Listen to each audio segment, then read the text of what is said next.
Bom dia, boa tarde ou boa noite, seja de onde você estiver me assistindo. Eu sou a mestranda Ailane de Souza, tenho como orientadora pesquisadora a doutora Gisele Capaz. Nós representamos o PPGEC da Unigran Rio, no Rio de Janeiro, né, localizado em Duque de Caxias. E nós juntas temos um projeto, né, de pesquisa chamado A Química dos Alimentos, uma abordagem para o nono ano do ensino fundamental. E estamos aqui juntos, todos juntos no Congresso Internacional de Movimentos Docentes desse ano, né, de 2023, e eu venho mostrar um pouco desse trabalho. Eu comecei a pensar sobre a dificuldade de alunos de medicina, de química, alunos que estão na graduação, né? Por que eles acham a química tão difícil? Por que eles se deparam com a bioquímica da, das universidades, né? A química na universidade, e já chegam com aquela taxativa de que a química é muito difícil e eu não vou conseguir entender isso, porque quando a gente chega na universidade, os assuntos estão sempre interligados, né? A gente vai estar lá sempre com a biologia, a química e a física abordados juntamente, nada desconecta da nossa realidade, né? Tudo está sempre conectado, tudo ligado. E eu fiquei pensando, por que, que a gente está pensando separado na graduação, né? Por que a gente chega na graduação assim, com esse nível de dificuldade? Aí eu decidi voltar. Bom, vou pensar no ensino médio, né? Quais são as dificuldades do aluno do ensino médio? O aluno de ensino médio, eu cheguei a lecionar e a fazer estágio no ensino médio e eu vi a mesma dificuldade, né? A dificuldade do aluno não fazer a conexão da química com a realidade. Ele dizia que ele estudava muitas das vezes química para passar no vestibular, somente isso. Ele decorava aquelas letrinhas, era assim que eu escutava, que eles estavam decorando aquelas letrinhas, aquelas fórmulas, é só decorar e aí tira 10 ou passa na prova. Mas e o que de fato ele aprendeu, compreendeu? O que aquilo traz para ele de vivência, né? O que aquilo traz de benefício? O que ele pode adquirir de conhecimento sobre aquela química? Eu não encontrei esses alunos que me trouxessem essa resposta. E sempre dizendo a química é muito difícil. E aí eu me fiz a pergunta: no nono ano, será que eles têm química? Ou será que eles são preparados para conhecer essa química? A maioria das vezes não, né? E nesse trabalho nós estamos fazendo, né, um estudo de caso de um professor que dá aula de ciências no nono ano do ensino fundamental, numa escola localizada no bairro da Posse, né, uma escola do município de Nova Iguaçu, no Rio de Janeiro, e que nós encontramos algumas coisas que de fato dá uma representatividade significativa a esse estudo de por que se buscar soluções a aprender química no nono ano, para que se quando chegue lá no ensino médio ou na universidade, essa lacuna que não foi preenchida no nono ano seja estabelecida. A nossa pergunta para esse projeto é: será que é possível tornar a química do nono ano do ensino fundamental interessante aos alunos com o uso da tecnologia? Será?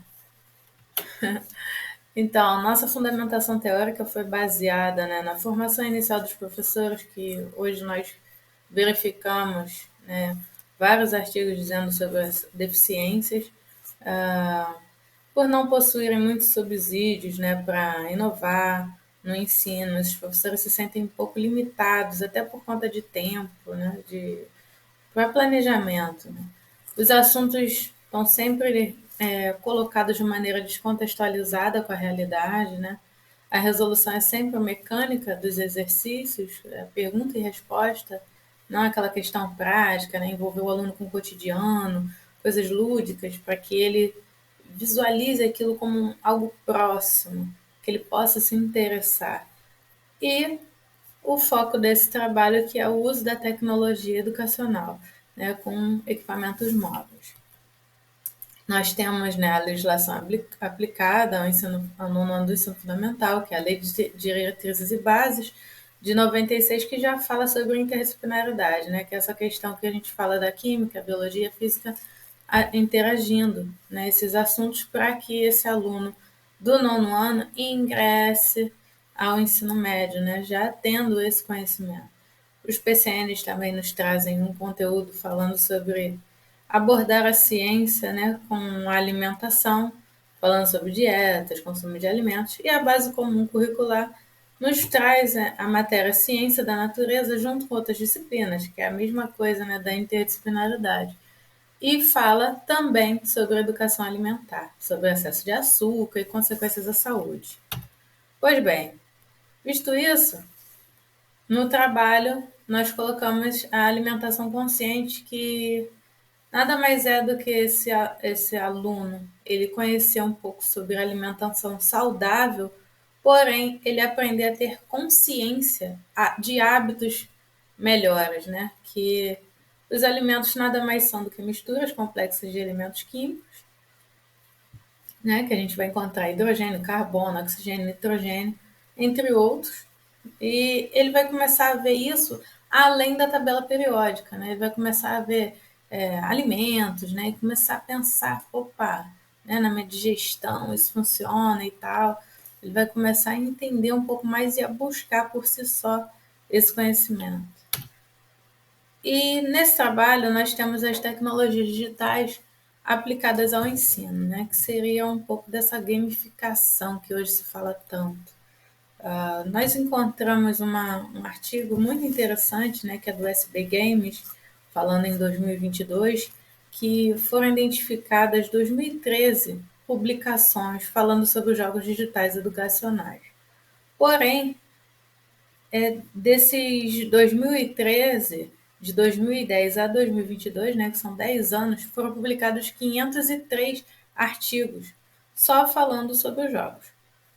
E o eixo temático de química, nós temos 7 publicações em 10 anos. O que seria isso, né? Nós temos 7 publicações em 10 anos. Caramba! 7 publicações voltadas para o ensino de química, né? Que caracterizam 0,35% dos estudos. Tem pouco, né? E aí, vamos criar, então, o nosso produto educacional. Um jogo educacional. Vamos lá. Aí nós temos aqui 2 produtos educacionais, né, que um conversa com o outro o tempo todo, né, que seria o jogo Monstro Nutriação, uma aventura saudável. Aí tem um exemplo ali do monstro, né, Comilão, que é a proposta de um personagem. E o guia para professores, né, que esse professor ele vai ter ali toda a aula, como ele proceder de acordo com as fases desse jogo de aventura. Aqui nós temos a segunda fase, que é muito parecida com a primeira, as duas são muito próximas. E vai ser uma aventura onde esse monstro vai se alimentando. E o usuário, né, o aluno, ele vai podendo escolher cada alimento que ele vai consumir. Ali a gente tem um exemplo, laranja, uma couve, ou ele pode escolher tomar um refrigerante ou comer um cachorro quente. Entendeu? Só que, visto a aula, ele vai conseguir identificar o que é melhor para ele consumir naquele momento ou não. Na fase 3, o aluno vai fazer conexões, né? Que seriam o que ele pode encontrar no cachorro-quente, que ali a gente tem o exemplo do nitrito de sódio, e o que ele vai encontrar no refrigerante, do benzoato de sódio. Ele vai acessar a legenda, né, sobre as cores que estão identificadas nas moléculas. E nós temos na quarta fase, aqui está o exemplo do benzoato de sódio, que esse aluno vai visualizar essa molécula em movimento, né, para ele ver que não é uma coisa plana, que é uma molécula em 3D, o como ela se movimenta no espaço.